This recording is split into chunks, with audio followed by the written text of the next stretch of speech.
Doctors money minded అంటారు, కానీ doctor ఏం చేయగలుగుతారు? అవును. ఎల్లోన్ డాక్టర్ ట్రీట్మెంట్ నేర్చుకొని అది ఓరల్ గా చెప్తే జరిగేది కాదు కదా. చేయలేం. whenever you see varicose pump అండి, because they need some degree of understanding of the problem. Movement మీద ఫోకస్ చేయాలి, ఫుడ్ మీద ఫోకస్ చేయాలి, వాల్యూమ్ ఓవర్లోడ్స్ మీద నడక చాలా ఇంపార్టెంట్, కాఫ్ మసిల్ ఫంక్షన్, ఇవంతా ఒక రౌండ్ మేము చెప్పడం చేద్దాం ఈవెన్ ప్రెగ్నెన్సీలో కూడా. డైట్ అనగానే న్యూట్రిషనిస్ట్ దగ్గరికి వెళ్ళి ఇంత పెద్ద డైట్ తీసుకోమంటారు.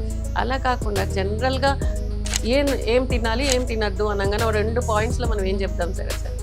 సింపుల్గా వన్ లైన్లో చెప్పాలంటే, ఏదైనా మీకు ప్రిపేర్ చేయడానికి 5 నిమిషాల కన్నా ఎక్కువ పట్టేదే తినండి. ఒక పేషెంట్కి ఫస్ట్ విజిట్ మన దగ్గరకు వచ్చినప్పుడు మనకు వాళ్ళకి ఇచ్చే టైం చాలా ఇంపార్టెంట్. ఆ టైం తర్వాత వన్స్ దే గెట్ కాన్ఫిడెన్స్ మన మీద, మనం ఒక వర్డ్ ఫాస్ట్గా చెప్పి వెళ్ళిపోయినా కానీ దే విల్ అండర్స్టాండ్. కొందరు పేషెంట్స్ బాగా కంప్లైంట్ చేసేది ఏంటంటే రైట్ లెగ్ పెయిన్ వస్తుందనో, లెఫ్ట్ లెగ్ అంటే ఓన్లీ ఒక లెగ్ పెయిన్ వస్తుందని బాగా ఎక్కువ కంప్లైంట్ చేస్తారు. That is because of the weight వాళ్ళ కాలు మీద వేస్తారు, దానివల్ల అంటారా?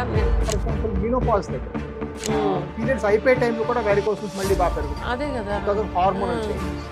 సో హార్మోనల్ లెవెల్స్కి వారికోస్ వెయిన్స్ కూడా స్ట్రాంగ్ రిలేషన్షిప్ ఉంది, ఇంక్లూడింగ్ ప్రెగ్నెన్సీ స్టేజ్. అంటే ఏమీ తెలియని రోజుల్లో నాకు అన్ని ఎంబీబీఎస్ కూడా అవ్వని రోజు ఇంటర్వెన్షన్ ఇప్పుడు స్టెంట్ చేయడం, అంబులేషన్ చేయడం కాదు, నేను నా బ్లడ్ ఇచ్చి ఒక పేషెంట్ సేవ్ చేస్తాను. Hi everyone, I'm doctor Sridevi Gutta, consultant gynaecologist at Pratima Hospitals, Kachigura, and now presently, and worked in several corporate hospitals, and also a gynec oncologist.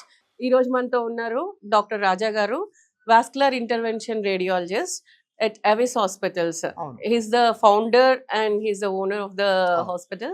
Sir, మీది హాస్పిటల్ పేరు చాలా చోట్ల విన్నాను సార్. అంటే నాకు తెలిసిన హాస్పిటల్ మెయిన్ గా మన జూబ్లీ హిల్స్ దగ్గర ఉంది. బట్ అది కాకుండా కూడా నేను చాలా నా దగ్గరికి ప్రిస్క్రిప్షన్స్ వస్తుంటాయి మీవి డిఫరెంట్. ఎక్కడెక్కడ ఉన్నాయి సార్ మీ హాస్పిటల్స్? సో ఇప్పుడు ఆల్మోస్ట్ మేము ఒక లార్జ్ సంస్థ అమ్మా. ఇప్పుడు బేసిక్గా ఏంటంటే పెట్టడం అయితే ఫస్ట్ మీరు చెప్పినట్టుగా జూబ్లీ హిల్స్ రోడ్ నెంబర్ 1లో పెట్టడం జరిగింది. బట్ అక్కడ నుంచి బాగా అంచెలంచెలుగా అభివృద్ధి బాగా చెందింది అనమాట. సో ఇప్పుడు మాకు ఆల్మోస్ట్ దగ్గర 20 బ్రాంచీలు ఉన్నాయండి. కొన్ని ఏమో వేరే హాస్పిటల్స్ కలిసి మేము పెట్టడం జరిగింది, కొన్ని మా సొంత బ్రాంచీలు కూడా పెట్టడం జరిగింది. హైదరాబాద్ అలోన్లో సికింద్రాబాద్, దిల్సుఖ్ నగర్, కొండాపూర్లో, కుకట్పల్లిలో మా బ్రాంచెస్ ఉన్నాయి, అండ్ జూబ్లీ హిల్స్ కూడా మా మెయిన్ బ్రాంచ్ ఉంది. ఇవన్నీ మీరే చూసుకుంటారా సార్? లేదండి, ఇప్పుడు అంటే ఈ హైదరాబాద్లో మెయిన్గా నేను చూసేది Jubilee hills branch, Kukatpally branch కొంత చూస్తానండి.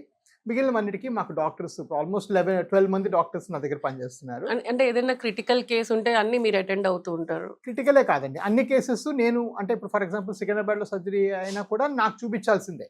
ప్రతి కేసు మీకు డిస్కషన్ అవ్వాలి సెంట్రల్ గా డిస్కస్ చేసేసి, అంటే ఇంకా దాని మీద ఏమైనా ఫర్దర్ క్వశ్చన్స్ ఉంటే పొద్దున్న మార్నింగ్ రౌండ్స్ లాగా వర్చువల్ రౌండ్స్, అంటే జూమ్ కాల్ పెట్టుకొని ఇంకా రౌండ్స్ చేసి వి యూజువల్గా post them for procedures.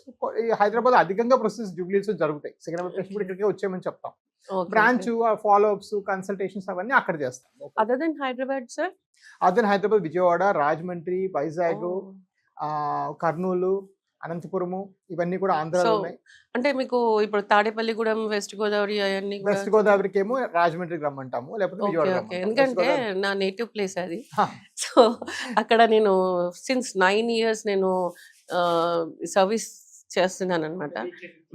Monthly 4th Saturday వెళ్తాను. వెళ్ళి ఈ కొన్ని పిహెచ్సిస్, గవర్నమెంట్ పిహెచ్సిస్ అన్ని కూడా తీసుకొని అక్కడ ఈ ప్రెగ్నెంట్ లేడీస్ ఎవరైతే ఉంటారో, ఈ ప్రెగ్నెంట్ లేడీస్ అందరినీ నేను ఫ్రీగా మెడిసిన్స్ నేనే తీసుకెళ్ళి ఇచ్చి ట్రీట్మెంట్ చేసి వాళ్ళకి till delivery the whole 30 days medicines ఇచ్చి వీఆర్ డూయింగ్ ఇట్. సో అక్కడ చాలా పేషెంట్స్ కి కూడా ఇట్లా వెరికోస్ వెయిన్స్ ఇవన్నీ చూస్తూ ఉంటారు.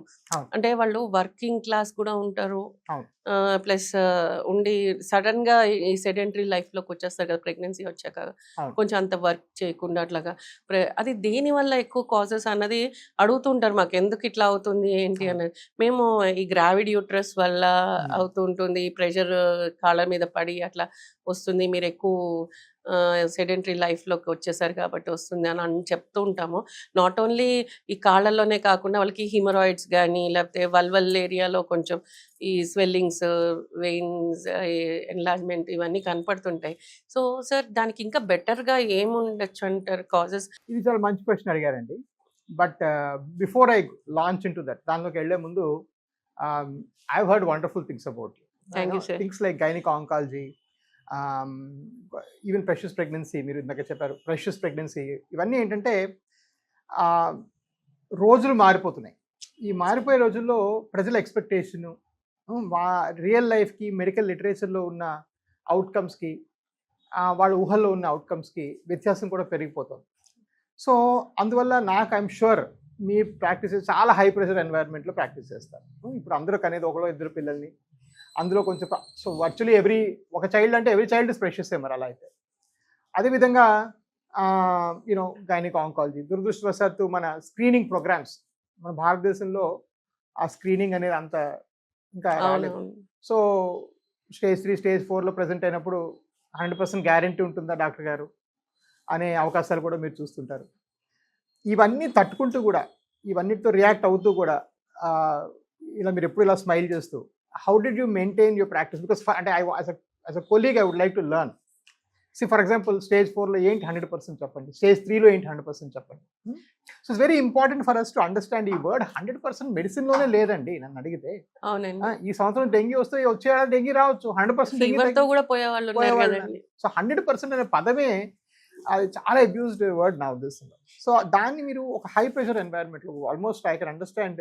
మేము వాస్కులర్ వర్క్ చేస్తాం, మీరు యాక్చువల్గా life giving, life birth giving, so pressure must be 10 times higher. అవునండి. So how do you cope with it as a personal heart level? సీట్లో కూర్చుంటాం కదా, సో హాట్ సీట్లో కూర్చున్నప్పుడు ఏంటంటే ఆల్రెడీ మనం ప్రిపేర్ అయిపోయి ఉన్నాం, we're on the hot seat అని.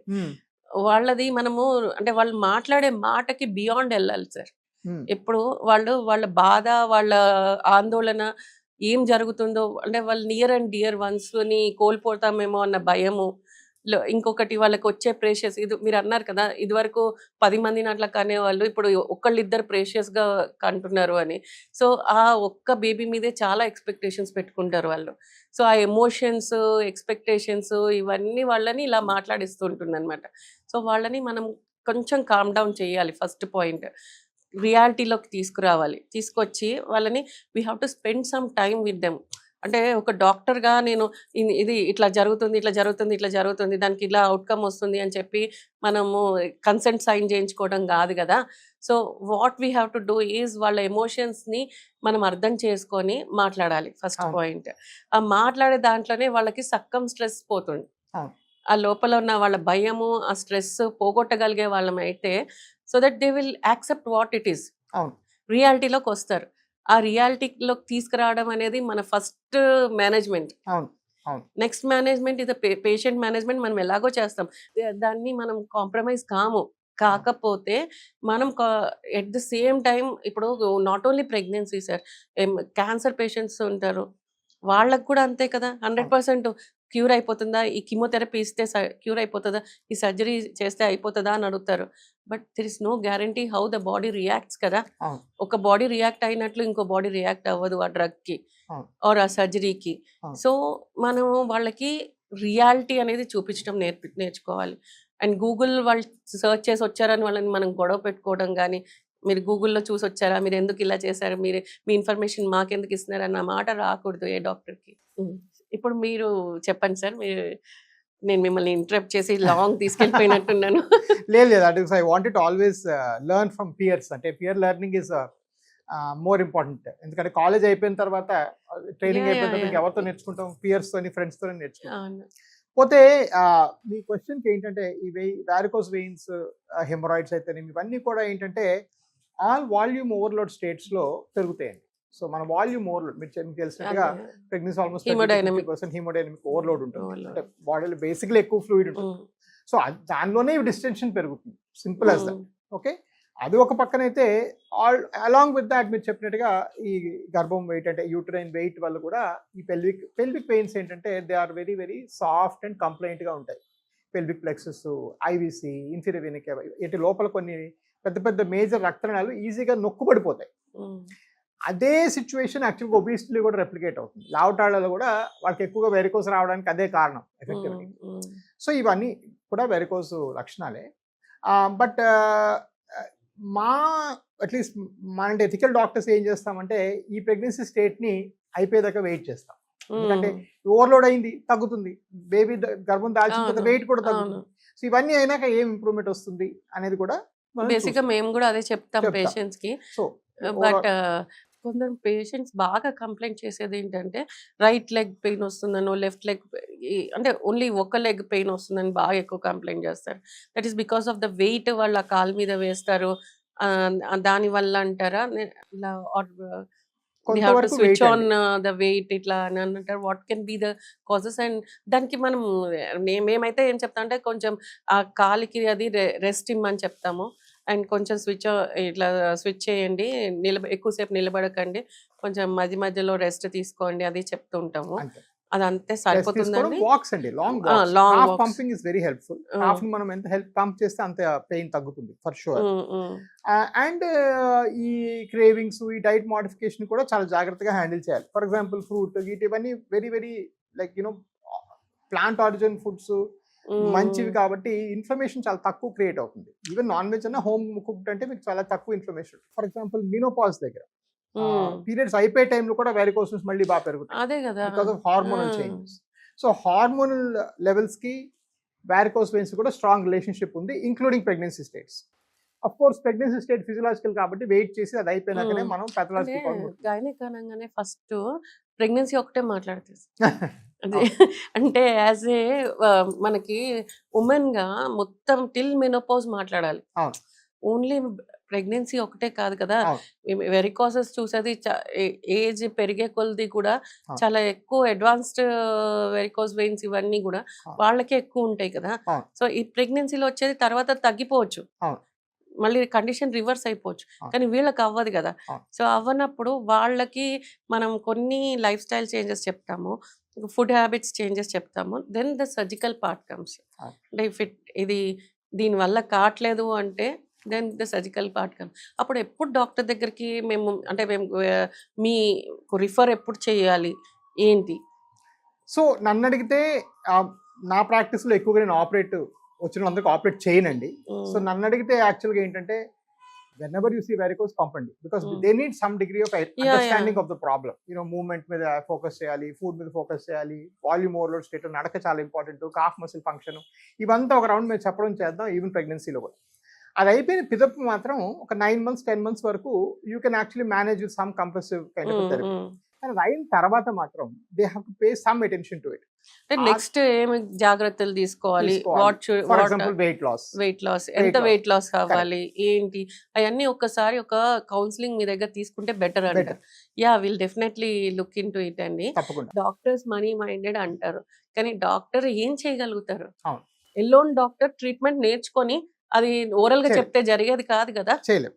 సో ఇదేనమ్మా, ఇది పాయింట్ మీరు చాలా బాగా చెప్పారు. సో బేసిక్గా మనం దేశం ఫార్మ్ అయిన దగ్గర నుంచి ఏమనుకున్నాము, హెల్త్ ఈజ్ అ రైట్ అన్నారు. హెల్త్ ఈజ్ అ రైట్ అని కొన్ని ఎన్నో సంస్థలు స్థాపించారు. మొదటి 20-30 ఏళ్ళు బాగానే పనిచేసినాయి, కాలక్రమేణా అవి కొంచెం డైల్యూట్ అవుతూ పోయినాయి. ఫర్ ఎగ్జాంపుల్ నేను మా మదర్కి ఒంట్లో బాగాలేకపోతే MBS థర్డ్ ఇయర్లో ఉస్మానియాలో అడ్మిట్ చేసుకున్నాను. రైట్, ఇప్పుడు నా చుట్టాలు ఎవరిని వస్తే నేను ఏమో వెళ్తానో లేదు తెలియదు, నాట్ క్రిటిసైజింగ్, కానీ పరిస్థితులు ప్రభావాలు మారిపోతున్నాయి. సో ఆ పరిస్థితులు మారుతున్న సమయంలో ఏదైనా ఫర్ ఎగ్జాంపుల్ ఈ రోజులో ఇక్కడ రూమ్లో కూర్చుంటే ఈ రూమ్లో ₹1,00,000 అద్దె ఉంటుంది, నేనేం చేయలేము. కమర్షియల్ అనేవాళ్ళు, రియల్ ఎస్టేట్ అనేవాళ్ళు, లేదా కరెంటు బిల్లు కట్టేవాడు, వాటర్ ఇచ్చేవాడు, ఎవరు కూడా ఆగరు.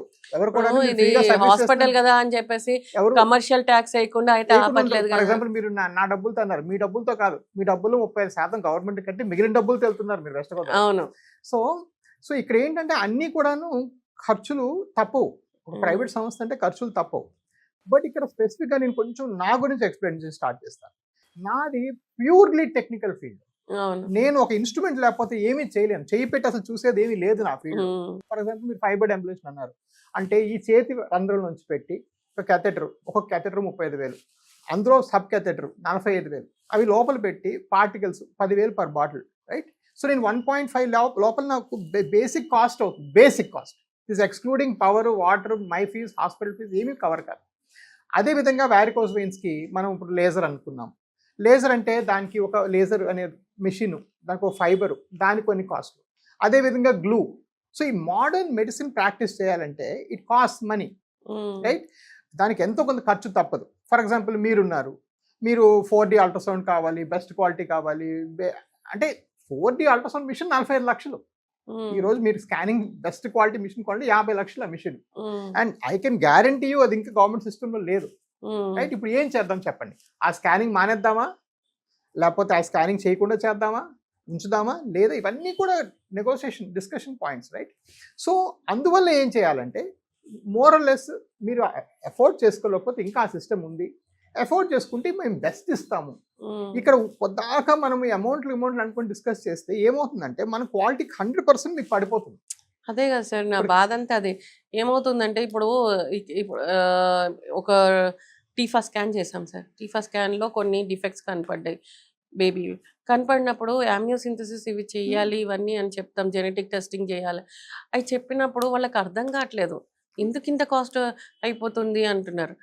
సో ఆ మనీ నువ్వు పే చేసుకుంటేనే మనం చేయగలుగుతాం. అంతే, మన చేతిలో కూడా ఏం లేదు కదా. మనం సబ్జెక్ట్ చెప్పగలుగుతాము and what best can we give అన్నది చెప్పగలుగుతాం. కానీ ఆ మినిమం అమౌంట్ కూడా అంటే అది వాళ్ళకి మాక్సిమం అమౌంట్ లాగా కనిపిస్తుంది, కరెక్ట్ అని నేను కాదనను. కానీ దానికి అంత ఎక్స్పెండిచర్ ఉంటది అనేది అర్థం చేసుకొని అది పెట్టుకోగలిగితే అందరు ఎక్స్ప్లాయిట్ చేయరు కదా సార్. ఎక్స్ప్లాయిట్ చేసే వాళ్ళు లేరు అని నేను అనను. అంటే మనుషులు ఎమోషన్స్ మీద ఎక్స్ప్లాయిట్ చేసే వాళ్ళు ఉన్నారు, కానీ అందరూ అలాంటి వాళ్ళు అని అనుకోకుండా మనం ఏది బెటర్. ఇప్పుడు ఒక బిల్డింగ్ కడుతుంటే ఒక కాంట్రాక్టర్ ఒక రేట్ చెప్తాడు, ఒక కాంట్రాక్టర్ ఒక రేట్ చెప్తాడు. కానీ మనము మన సెన్స్ ఏంటి, ఏం చేయాలి మనము అన్నది ఒక రెస్పాన్సిబిలిటీ మనది. ఏంటి అంటే ఎవరు బెస్ట్, ఎవరు కరెక్ట్ చెప్తున్నారు అన్నది తెలుసుకొని వాళ్ళు చెప్పిందన్నా ఫాలో అవ్వాలి. కానీ ఆ చెప్పిన దానిలో వాళ్ళు ప్రైస్ కన్నా క్వాలిటీకి, రెప్యుటేషన్కి ఎక్కువ ఇంపార్టెన్స్ ఇవ్వాలి. అవును, పేషెంట్స్ కూడా ప్రైస్ వస్తుంది సార్. ఇప్పుడు మీరు అలా అన్ని చేస్తున్నారు కాబట్టి మీకు నాబార్డ్ వాళ్ళు మీ దానికి ఇన్వెస్ట్ చేయడానికి అది రెడీగా ఉన్నారు అంటే వాళ్ళు ఎంత స్క్రూటినీ చేసి ఉంటారు మీది అంతా ఎంత చేసి స్క్రూటినీ అంటే నేను 2016లో నా ట్యాక్సుల దగ్గర నుంచి 2016 నుంచి నా ట్యాక్సుల దగ్గర నుంచి నేను వాడే కార్ దగ్గర నుంచి నేను వేసుకునే అన్ని everything scrutinise, every case sheet. Ernst and Young biggest company ఏమో మెడికల్ స్క్రూటినీ చేసింది, లీగల్ స్క్రూటినీ డిఎస్కే లీగల్ చేసింది. These are the India's biggest legal and medical companies. But ఆ ఆనెస్టీతో నేను రన్ చెయ్యాలి అంటే ఒక పర్టికులర్ పద్ధతి ఉంటుంది, ఒక రికార్డ్స్ కీపింగ్ ఉంటుంది, రికార్డ్ మెయింటెనెన్స్ ఉంటుంది. రికార్డ్ మెయింటెనెన్స్ కూడా అమౌంట్ అవుతుందండి. ఇప్పుడు ఐటీ కంప్యూటరైజ్ చేయాలనుకోండి. సార్ ఇప్పుడు మనకి కాన్స్టిట్యూషన్ ఎందుకు రాశారు సార్? అవును, రాశారు కదా. ఎందుకంటే మనం ఒక లైన్లో వెళ్ళాలి, ఒక పద్ధతిలో వెళ్ళాలి. దాంట్లో కూడా ప్లస్లు ఉన్నాయి, మైనస్లు ఉన్నాయి, కాదనట్లేదు. కానీ ప్లస్లు ఎక్కువ ఉన్నప్పుడు మనం దాన్ని పట్టుకుని ముందుకు వెళ్తున్నాం కదా. ఒక రూల్ బుక్ అనేది ఒకటి ఉంది కదా. అలా ప్రతి దానికి ఒక రూల్ బుక్ ఉంటేనే కదా సార్ సక్సెస్ అయ్యేది. ఈవెన్ డాక్టర్స్ కూడా ఒక రూల్ బుక్ ఉంటుంది. ఆ రూల్ బుక్ ప్రకారమే మనం వెళ్తాం. అండ్ ఆ రూల్ బుక్ ఎప్పుడైతే దాటుతామో డిజాస్టర్స్ అవుతాయి. సో మీరు చెప్తే నాకు గుర్తొచ్చింది ఏంటంటే బేసిక్గా నేను 2015లో ఎస్టాబ్లిష్ చేశాను హాస్పిటల్. 2015లో ఏ రేట్స్ ఉన్నాయో ఇప్పటికీ అవే rates. Whereas my rent double అయింది, ఎవ్రీథింగ్ ఎల్స్ డబుల్ అయింది, స్టాఫ్ శాలరీస్ ఆల్మోస్ట్ క్వాడ్రుపుల్ అయినాయి. అయినా కూడా నేను నా ప్రైసింగ్ మెయింటైన్ చేయగలిగాను. అది నా ప్రామిస్ నా పేషెంట్స్కి. అంటే నేను అవసరం కన్నా ఎక్కువ తీసుకోండి. రెండోది, మీరు 24 hours ముందుగానే బుక్ చేసుకుంటే 2014 నుంచి ఇప్పటిదాకా నా ప్రొఫెషనల్ ఫీజు 249 రూపీస్ మాత్రమే. అంటే 249 రూపాయలకి మీకు వ్యారికోజ్ ఉన్నాయా లేదా అని ఫ్రీ కలర్ డాప్లర్ కూడా చేసి నేను 15 ఏళ్ళుగా నేను చేస్తున్న సర్వీస్ ఇది. సో సర్వీస్ అనేది ఫ్రీ అవ్వచ్చు, బాగా డిస్కౌంటెడ్ అవ్వచ్చు, ఏదో ఒకటి. బట్ పాయింట్ ఏంటంటే ఒక పెద్ద ప్రాబ్లమ్ని ఎవరో ఒకరు అడ్రస్ చేయడం చాలా అవసరం. డయాగ్నోస్ చేసి ఎస్టాబ్లిష్ చేయడం అవసరం. ఏవైతే కొత్త అడ్వాన్సెస్ వచ్చాయో వాటివి ఏంటంటే డాలర్ ప్రైస్. నేను వచ్చినప్పుడు 48 రూపాయలు ఇండియాకి వచ్చింది. నా అమెరికాలో డాలర్ని మార్చుకుంటే 48 రూపాయలు వచ్చింది ఆ రోజు. ఈరోజు 90 రూపాయలు ఉంది డాలర్ ప్రైస్. అవన్నీ ఇంపోర్టెడ్ ఎక్విప్మెంట్స్ నేను తెచ్చుకున్నవన్నీ. ఇవన్నీ మారినా కూడా నేను నా బై ప్రామిస్ బాగానే మెయింటైన్ చేసుకోగలిగాను. సో ఇది ఏంటంటే ఈ కాస్ట్ అనేది చాలా కాంప్లెక్స్ ఫంక్షన్. మనం ప్రైసింగ్ అనేది కాంప్లెక్స్, అన్నీ కలుపుకుంటే వచ్చేది, కలబోస్తే వచ్చేది ప్రైసింగ్.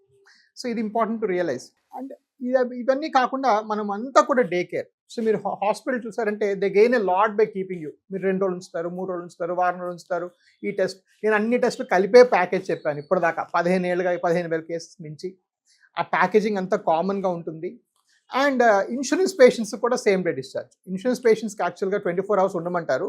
మన దగ్గర సేమ్ డే డిశ్చార్జ్కి మనం ఒప్పందం అందరికీ. లైక్ మేము ఈ డే కేర్ సర్జరీస్కి మేము ఎట్లా ప్యాకేజ్ పెట్టి అట్లా పంపించేస్తాము, సేమ్ మేము అలాగే చేస్తాం. సో అన్ని విధాల పైనియర్, అన్ని విధాల లీడర్ కాబట్టి నాబార్డ్ ఈరోజు మా దగ్గర ఇన్వెస్ట్ చేయడం జరిగింది. So thank you so much madam, thank you for your time.